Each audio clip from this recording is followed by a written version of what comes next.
Bonjour à tous et bienvenue sur France 24 en partenariat avec YouTube. Nous sommes à Aix-en-Provence où s'achèvent les rencontres économiques. Mon invité est Jean-Claude Trichet, ancien président de la Banque Centrale Européenne. Il est à la tête aujourd'hui de deux think tanks, l'Institut Bruegel et le groupe des 30. Bonjour, merci beaucoup d'être avec nous. Bonjour. Alors vous avez quitté le poste de présidence de la Banque Centrale Européenne le 1er novembre dernier. Depuis, on a l'impression que la crise de la zone euro s'est encore accélérée. Elle était déjà très forte quand vous étiez aux manettes. Qu'avez-vous pensé, Jean-Claude Trichet, de l'accord européen qui a été signé à Bruxelles la semaine dernière, qui a effectivement entraîné un calme sur les marchés, mais un calme de très courte durée? D'abord, je dois dire que les décisions qui sont prises sont des décisions qui doivent être appréciées dans le moyen terme. Et donc, il y a eu une décision, je crois, importante, même très importante, consiste à aller dans la direction de l'union bancaire, comme on dit, ou l'union financière, avec la possibilité de recapitalisation directe des banques commerciales, sans passer par l'endettement supplémentaire des États. Et aussi l'idée, l'orientation selon laquelle il y aurait concentration au niveau de l'ensemble de la zone euro, de la surveillance bancaire. Donc ceci est important, ceci va dans le bon sens. Bien entendu, c'est un processus qui doit maintenant être appliqué aussi résolument que possible. Est-ce que vous pensez que la Banque Centrale Européenne devrait être justement le superviseur aujourd'hui de cette union bancaire? Mon sentiment est que c'est assez naturel. C'est assez naturel parce qu'un très grand nombre de banques centrales nationales sont responsables aujourd'hui de la surveillance bancaire. Donc au sein de la zone euro, vous avez un très grand nombre de banques centrales qui font partie de l'eurosystème, c'est-à-dire de la communauté des banques centrales avec la Banque Centrale Européenne et toutes les banques centrales nationales. Donc encore une fois, c'est quelque chose d'assez naturel sur le plan des faits. C'est aussi assez naturel sur le plan juridique, puisque le traité de Maastricht prévoyait que, par simple unanimité des gouvernements, on pouvait confier cette tâche à la Banque Centrale Européenne sans passer par un nouveau traité, sans changer le traité. Donc ça avait déjà été prévu, si je puis dire, par les pères fondateurs de l'euro et de la zone euro. Mais les Allemands n'en veulent pas, a priori. Les Allemands ne le souhaitent pas, a priori, ils préféraient.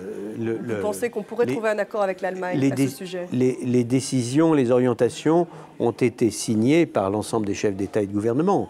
Et au contraire, je crois, je ne veux pas, encore une fois, parler pour compte d'autrui, mais l'idée de la centralisation de la surveillance bancaire est une idée qui est très considérée comme étant indispensable, je crois, par la chancelière. Sur la croissance, qu'avez-vous pensé de ce pacte de croissance de 120 milliards d'euros? Est-ce que pour vous, c'est une avancée également, ou est-ce que finalement c'est peu de choses pour relancer la croissance en Europe? Écoutez, je crois que c'est un élément, et un élément qui n'est pas négligeable, bien sûr.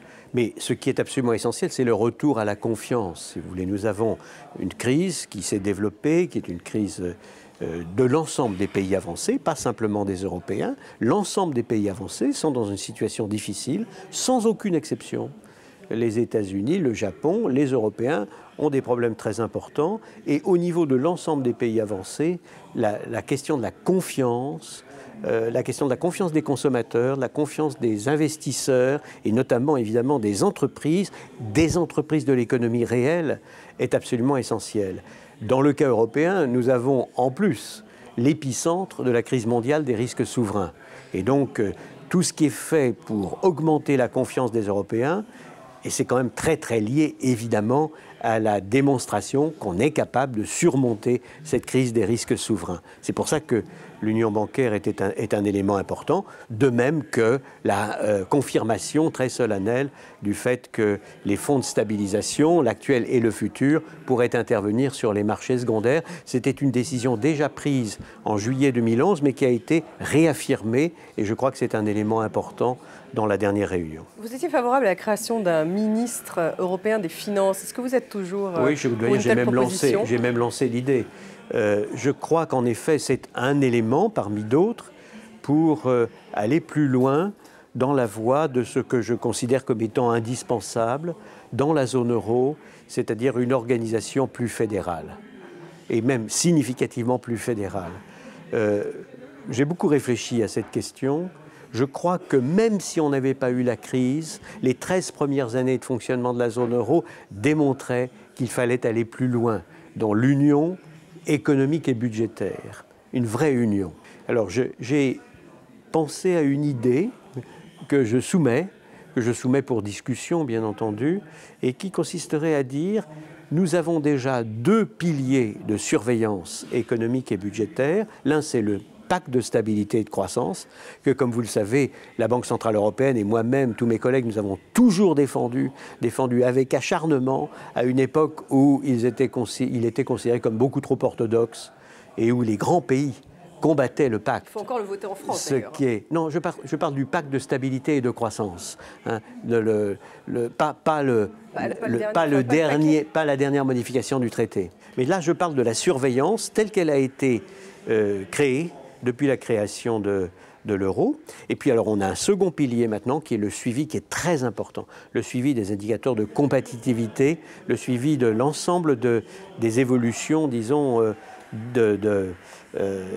déséquilibre, notamment des balances de paiement courant au sein de la zone euro. Oui, donc vous disiez 2 piliers pour l'Europe, pour une Europe disciplinée et disciplinaire, oui. Et puis il faut y ajouter une dose encore supplémentaire de fédéralisme, un 3e pilier. Je dirais les 2 piliers tels qu'ils existent, donc le pilier budgétaire et le pilier économique, sont assortis de sanctions si on ne respecte pas la surveillance, les recommandations qui seraient faites et qui sont faites par le Conseil sur proposition de la Commission. Ce que je propose, c'est de créer une véritable fédération économique et budgétaire par exception. Elle ne fonctionnerait pas en temps normal.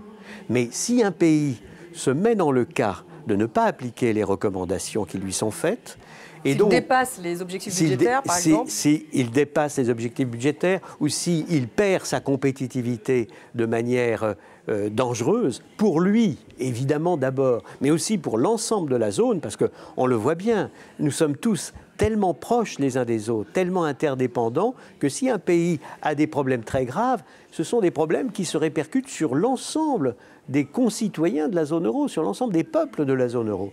Donc, je suggère que dans ce cas exceptionnel, les décisions dans le pays lui-même soient prises par le centre, et prises par le centre totalement démocratiquement, avec proposition de la Commission, comme c'est le cas actuellement, jugement porté par les gouvernements eux-mêmes de la zone euro. Jugement, pas adoption à l'unanimité Non, pas.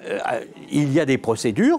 On a les mêmes procédures, on n'a pas de raison de changer les procédures, mais au lieu de décider eux-mêmes, ça va ensuite, ils fonctionneraient en quelque sorte comme une chambre haute, si vous voulez, les gouvernements, comme une sorte de super Sénat.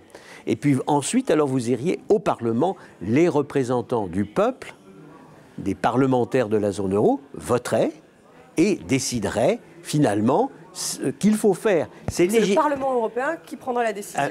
À mes yeux, c'est légitime que le Parlement européen, les parlementaires du Parlement européen qui appartiennent à la zone euro, encore une fois, je présente cela pour discussion. C'est très audacieux ce que je présente, mais c'est pour la discussion.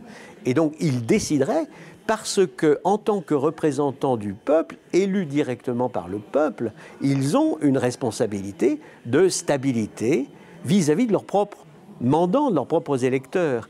Et donc, ce serait complètement démocratique, puisque la décision ultime serait prise par les représentants du peuple. Ça va dans le sens de cette fédération. C'est évidemment très politique, c'est un pas vers l'union politique, activation d'une fédération économique et budgétaire par exception. Une dernière question sur justement l'action de Mario Draghi à la tête de la Banque centrale européenne. Il y a eu une baisse des taux, il y a eu un achat assez massif de dettes espagnoles et italiennes au début de l'année. Et aujourd'hui, eh bien, il n'y a qu'une baisse des taux et manifestement, ça a déçu les marchés alors qu'un ensemble de banques centrales mondiales, en fait, ont pris également ce même type de mesures. Est-ce que la Banque centrale européenne devrait aller plus loin, Jean-Claude Trichet, et acheter encore de la dette ? Je crois que la Banque centrale européenne prend les bonnes décisions. N'oubliez pas qu'elle s'est engagée dans la voie d'un refinancement à long terme, à 3 ans, de l'ensemble des banques commerciales de l'Europe, en donnant un niveau de liquidité tout à fait considérable. Lesquelles liquidités sont toujours là, elles reviennent à la Banque centrale européenne régulièrement, si je puis dire, donc montrant qu'il y a bien un excès de liquidité, ce qui, dans les circonstances présentes, est une bonne chose. Et je crois que l'ensemble des décisions qui ont été prises sont appropriées. Ce qui est sûr, c'est que la Banque centrale, pas plus d'ailleurs en Europe que dans le reste du monde, ne peut se substituer au gouvernement. Et donc, il est très important que les gouvernements eux-mêmes fassent tout ce qu'ils ont dit, y compris en confirmant, lors de la dernière réunion des chefs d'État et de gouvernement, qu'ils se tiennent prêts eux-mêmes à intervenir. Je crois que c'est important, c'est une décision qu'ils avaient prise, comme je l'ai dit, en juillet 2011 et qui a été reconfirmée. Les taux à 10 ans espagnols et italiens reflètent-ils la réalité? Ces pays ont mis en place de vraies réformes difficiles. Les taux, encore une fois, sont le fruit de l'ensemble des décisions prises par les gouvernements, individuellement, mais aussi collégialement. Il appartient au gouvernement, à mon avis, et ils ont tous les moyens pour cela, de renforcer leur crédibilité collective, de manière à ce que ceux qui craignent l'investissement dans quelques pays, ceux qui le redoutent, ceux au contraire qui spéculent pour gagner de l'argent sur les difficultés de ces pays, comprennent, pour ceux qui raisonnent à court terme et sont la partie spéculative du marché, il faut qu'ils comprennent qu'ils vont perdre de l'argent. Et ceux qui hésitent et s'interrogent doivent comprendre qu'ils ont devant eux une Europe qui est en train de se bâtir et de se bâtir de manière très solide, ce que je crois profondément. Merci beaucoup Jean-Claude Trichet. Merci. Merci à vous de nous avoir suivis. Restez avec nous sur France 24.